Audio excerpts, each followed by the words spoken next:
好，在美國打伊朗的同時，也看到了美國國防部最近出現了人事重大的震盪，因為這個美國防長赫克塞斯呢，他正式要求陸軍參謀長喬治上將立即下台，並且退休。喬治上將呢，最為外界熟知的是他對現代戰爭質變的敏銳度跟觀察力。那麼他曾經呢，在中東戰場以創新的戰地領導風格聞名，推動由人工智能驅動的新型標定系統，還有無人機旅級單位所以被譽為是最懂現代戰場的軍事領袖之一。而喬治上將也曾經在海灣戰爭還有阿富汗衝突，那當時呢，擔任過許多的要職。《紐約時報》也報道說，喬治上將這次遭到開除的原因，並不是因為他的軍事專業能力不足，而是跟防長赫克塞斯在人事安排上長期有僵持不下的狀態。美國陸軍內部呢，對於這一波人事大清洗感到憤怒跟挫折，已經有多位高階將領私下表示，赫克塞斯這樣做正是在圍剿陸軍。好，回到一個問題，就是專業不再是這個人事安排考量的最主要因素，這會讓美國五角大廈軍政軍令，特別是指揮系統出現什麼樣的問題 ？Ross， 你怎麼看這個問題？應該不會有問題了。你覺得不會有問題？不希望的話，門口在那邊，可以換掉，可以提前退休了。畢竟，如果已經是達到將領這個位置，那已經做了20甚至30幾年，那已經可以提早退休了。美國的傳統是軍方要效忠民選政府，不希望你還是要服從命令，不希望的話，那就可以退休了。其實就這麼簡單了。那後果是由總統還有他的團隊，包含 Hegseth 戰爭部長，當然是政治方面他們要負責。你覺得後果可能會是什麼？後果換掉了這樣的專業將領，後果是幾年之後才知道有沒有造成軍方在訓練、應戰、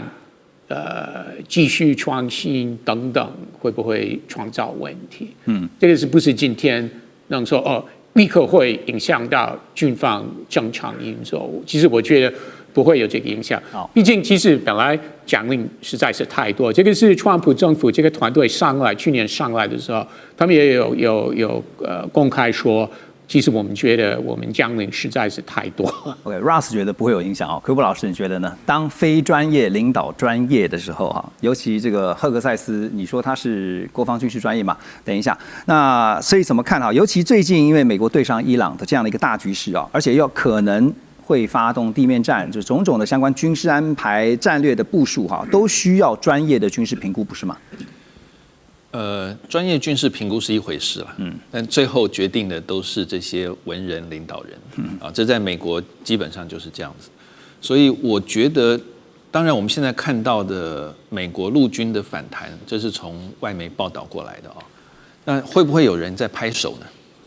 因為突然一下2個上將的位置不見了，就不見，就是人不缺出来了，是不是就可以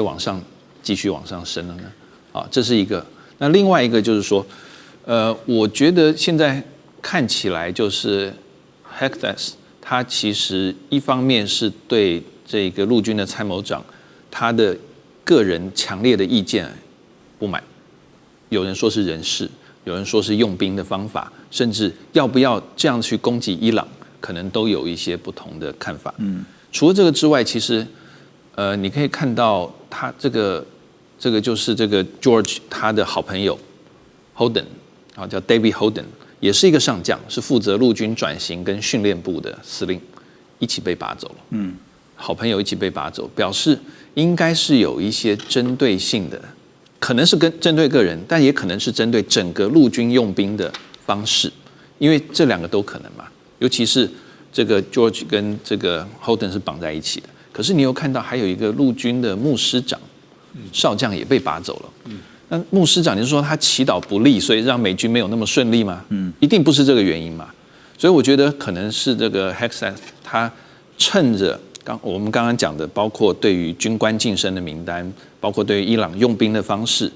趁着這機會把他不喜歡的那個宗教的這個負責宗教事務的少將一起都拔走。所以我覺得他是一個趁這個機會，伊朗戰事不順的機會，把他不喜歡的人一個一個就清理掉，直接把那個安排換上自己人就对了。对，所以他现在換到這個是 Lenif，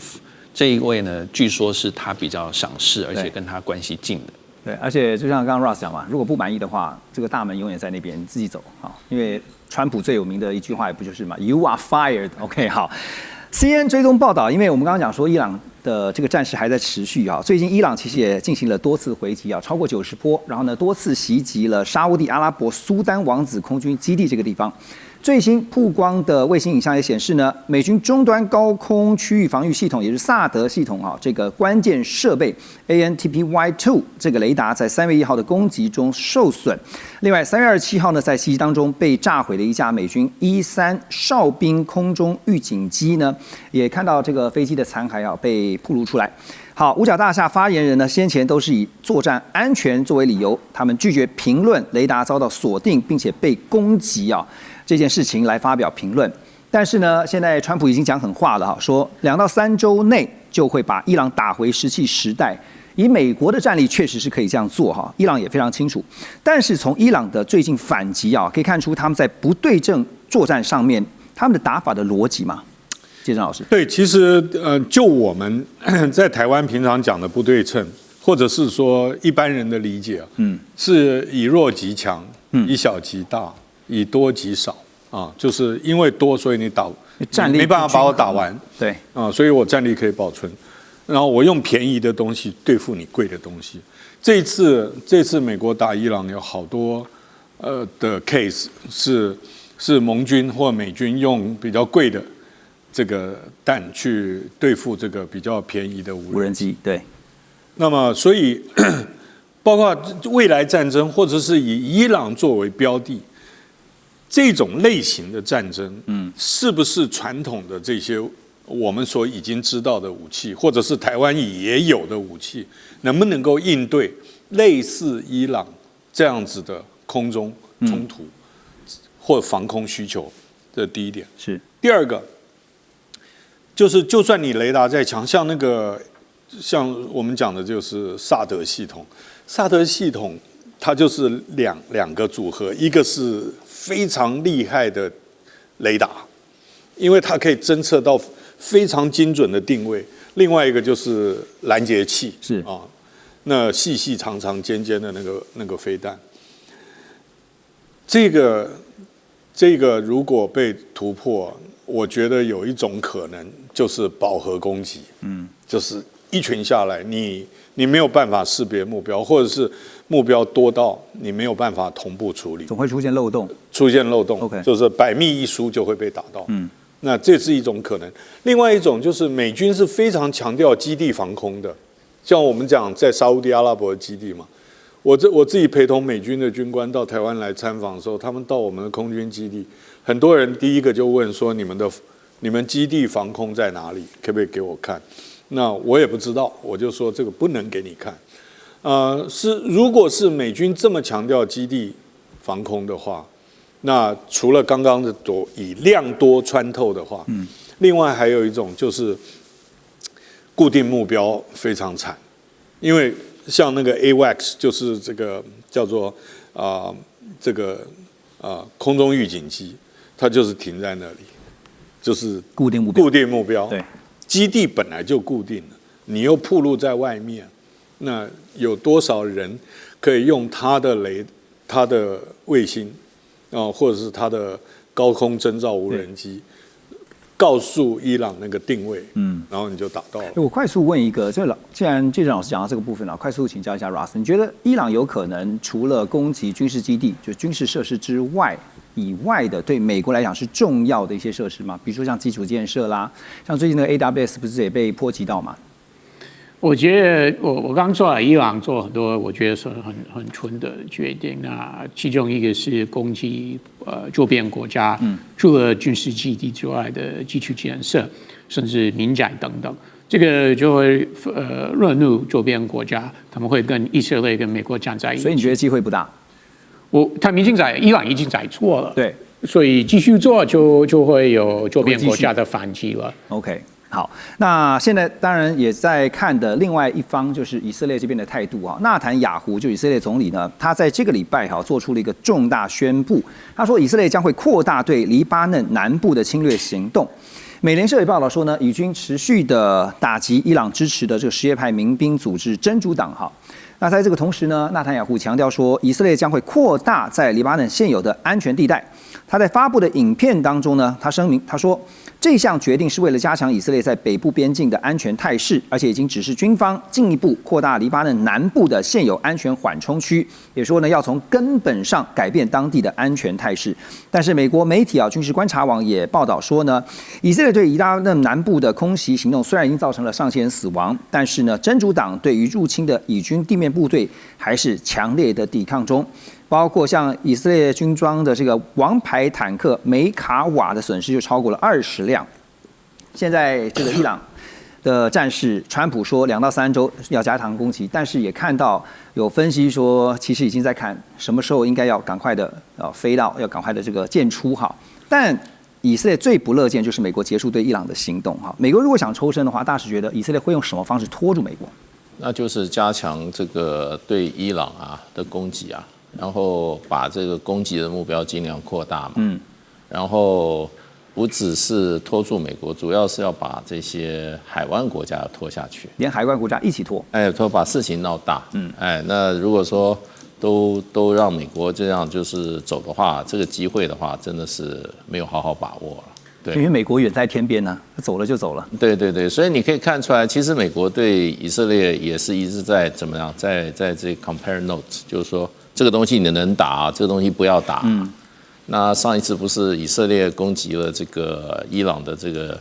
個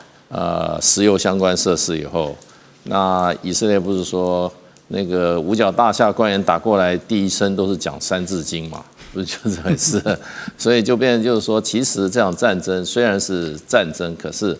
能夠攻擊的目標，應該是還有一定很強的一個限制，它有一個邊界，有些東西是不能打的啊。那以色列打了，所以美國還是很火大。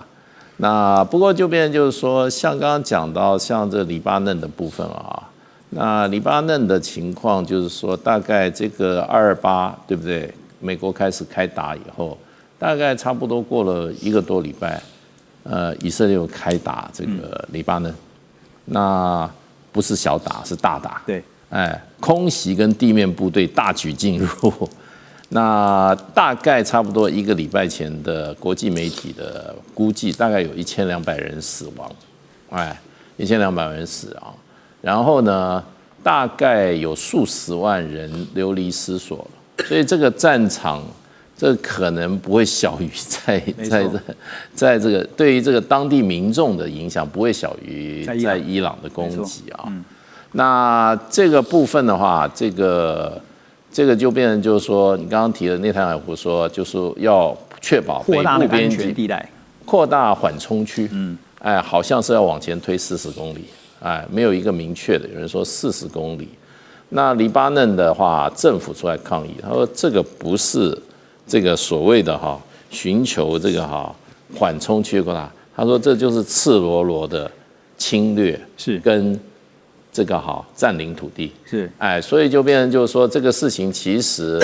就以色列來講的話，以色列角度可能認為說這個美國跟伊朗的戰爭也提供了一個他可以在伊朗的在這個黎巴嫩北部獲取更大這個控制空間的這個機會啦。所以其實黎巴嫩南部的戰事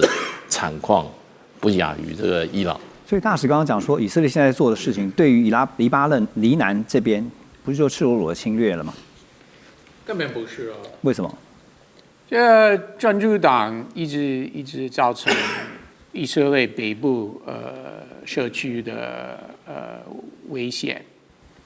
一直發飛彈等等，已經很多年了。那以色列是不斷只是給他們機會撤退，一直不要，一直。以色列為什麼這一次要加大他們的攻擊力道呢？把這個安全緩衝區要加大呢？圖的是什麼？因為以色列已經受不了了，已經是10幾年甚至20多年了。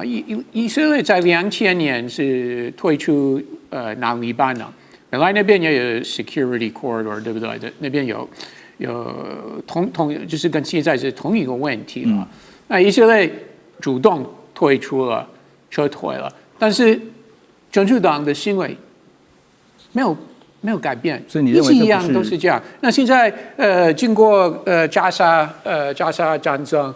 伊朗戰爭，以色列政府還有人民對 Hezbollah 真主黨這個問題已經是不令容忍，真的是受不了，所以就發動這個行動。OK， 所以你認為不是侵略 ？OK， 你不認為是国家安全哦。OK， 好，我们先休息一下，等一下回來要聊的是荷姆斯海峽到底什麼時候能夠開放通行的問題。馬上回來。中美互動牽動全球，美中競爭，地緣爭霸，外交、軍事、科技、經濟，多元觀點，權威分析。一同掌握2026全球新秩序、新賽局。每週6日，寰宇全世界帶您走進全世界。